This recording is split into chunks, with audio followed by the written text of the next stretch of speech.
आप अपने हिस्से का काम करें। मत समझे लोग जमा होंगे, माल जमा होगा, दौलत जमा होगी, फिर दीन इस्लाम का काम करेंगे, लोगों की खिदमत करें। मत सोचे मौका मिला काम कर चुके, मौका मिला अमल कर ले, मौका मिला है दीन की खिदमत कर ले। आगे अल्लाह रब्बुल आलमीन ही खुद सबब बना देंगे, लोगों तक ये बात को पहना देंगे। आगे दूसरी बात आप देखें, आप अपने हिस्से का काम करें, अल्लाह रब्बुल आलमीन कैसे आगे तक आपको कामयाबी अता फरमाते हैं। दूसरी मिसाल कुरान मजीद के अंदर मौजूद है।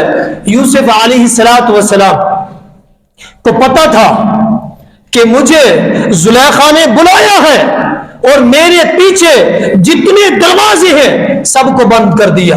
सिर्फ बंद नहीं, ताले लगा दिए, चाबियों को छुपा दिया, फेंक दिया, चाबियां ही नहीं है, ताले लग चुके हैं। यूसुफ अलैहिस्सलाम को पता था, इस बात का इल्म था, लेकिन जुलेखा के इस पैगाम से, उसके इस अमल से, अल्लाह रब्बुल आलमीन के खौफ से जो उनके दिल में पैदा हो चुका था, बुराई की तरफ राग़िब ना होने की वजह से भागे दरवाजों की तरफ। पता था दरवाजे बंद हैं, ताले लगे हुए हैं, लेकिन दरवाजों की तरफ भागे।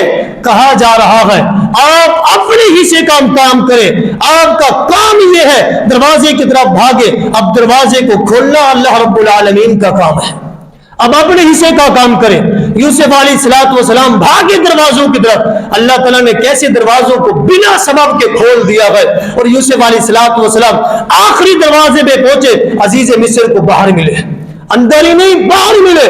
कहा जा रहा है कि आप मत समझे माल आएगा, दौलत आएगी, लोग जमा होंगे, दीन इस्लाम का काम करेंगे, दीन की खिदमत करेंगे, लोगों की खिदमत करेंगे। मौका मिला अपने हिस्से का काम आप कर जाए, अल्लाह रब्बुल आलमीन कैसे असबाब बना देता है।